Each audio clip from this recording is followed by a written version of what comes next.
Selamat siang investor, kembali bersama saya Melina dari Maxco Future News. Pada kesempatan kali ini kita akan membahas berita seputar indeks saham, forex dan juga komoditas.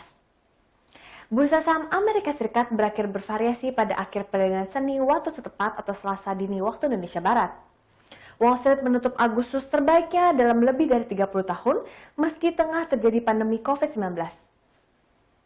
Selasa 1 September 2020, indeks Dow Jones Industrial Average turun 223,82 poin atau 0,78% menjadi 28.430,05. Kemudian S&P 500 turun 7,70 poin atau 0,22% menjadi 3.500,31. Sedangkan indeks komposit Nasdaq naik 79,82 poin atau 0,68% menjadi 11.775,46. Sebanyak 7 dari 11 sektor utama S&P 500 ditutup melemah, dengan sektor energi turun sebesar 2,2% memimpin penurunan. Kemudian sektor teknologi naik sebanyak 0,36% dan menjadi kelompok dengan kinerja terbaik.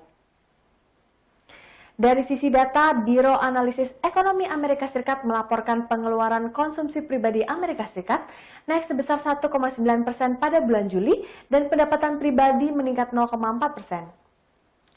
Pemulihan konsumen berlanjut pada bulan Juli dengan pertumbuhan yang solid baik dalam pendapatan maupun pengeluaran. Di sisi data lainnya, ekonomi Amerika Serikat berkontraksi pada tingkat tahunan sebesar 31,7% pada kuartal kedua 2020 di tengah meningkatnya dampak COVID-19. Departemen Perdagangan Amerika Serikat merevisi laporannya dari yang sebelumnya di tingkat 32,9%. Nasdaq yang terdiri dari saham teknologi melonjak 9,6% di bulan Agustus. Indeks 30 saham dimulai minggu ini dengan pergeseran karena 3 dari anggota lama, yakni ExxonMobil, Raytheon Technologies, dan Pfizer, digantikan oleh penyedia layanan cloud Salesforce, konglomerat industri Honeywell, dan perusahaan bioteknologi Amgen pada pembukaan Senin. Ekonom mengatakan target inflasi rata-rata menandakan bahwa The Fed akan memberikan toleransi kepada inflasi secara moderat di atas angka 2% untuk menebus penurunan di masa lalu. Tentu harapannya bisa efektif memerangi dampak buruk dari COVID-19. Sedangkan dolar Amerika Serikat terjatuh terhadap sejumlah mata uang utama lainnya pada Selasa dini waktu Indonesia Barat. Dolar Amerika Serikat mencapai level terendahnya lebih dari 2 tahun dan mencatat kerugian 4 bulan berturut-turut menyusul perubahan kebijakan Federal Reserve Amerika Serikat terkait inflasi. Terhadap sejumlah mata uang utama saingannya, dolar Amerika Serikat turun 0,08% menjadi 92,161 setelah mencapai level terendah sejak 1 Mei 2018.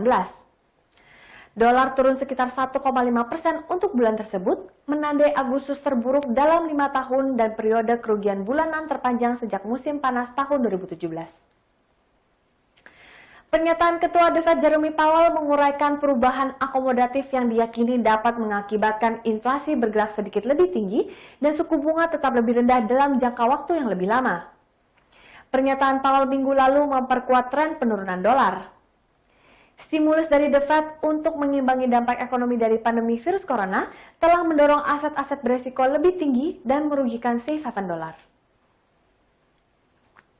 Suku bunga yang rendah cenderung mendukung emas yang merupakan lindung nilai terhadap inflasi dan depresiasi mata uang. Harga emas berjangka menguat pada akhir perdagangan Selasa waktu Indonesia Barat. Kenaikan ini didorong oleh melemahnya dolar Amerika Serikat yang jatuh ke level terendah 2 tahun di tengah perubahan kebijakan Bank Sentral Amerika Serikat. Kontrak emas paling aktif untuk pengiriman Desember di divisi COMEX New York Commercial Exchange menguat 3,7 dolar atau 0,19% menjadi 1.978,60 dolar per troy ounce.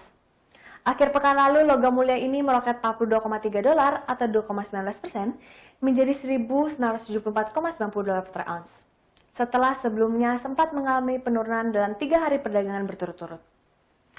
Emas telah naik sekitar 29% sepanjang tahun ini, seiring dengan ketidakpastian ekonomi akibat pandemi serta pemilihan presiden di Amerika Serikat yang akan datang. Beralih ke berita minyak, harga minyak ditutup menguat pada perdagangan Selasa dini waktu Indonesia Barat.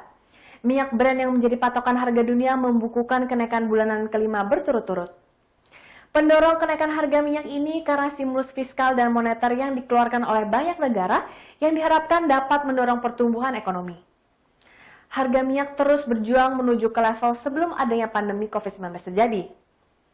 Hari ini harga minyak mentah berjangka Brent untuk November tidak berubah atau stabil di 45,81 dolar per barrel.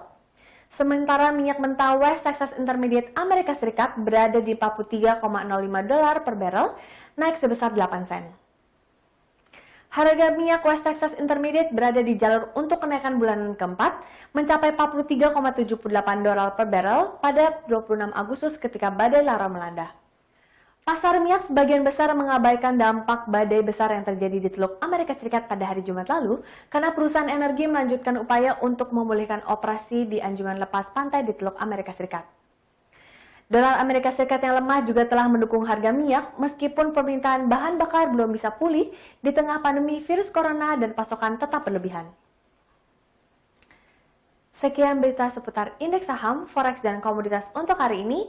Saya Melina pamit undur diri, terima kasih dan sampai jumpa lagi.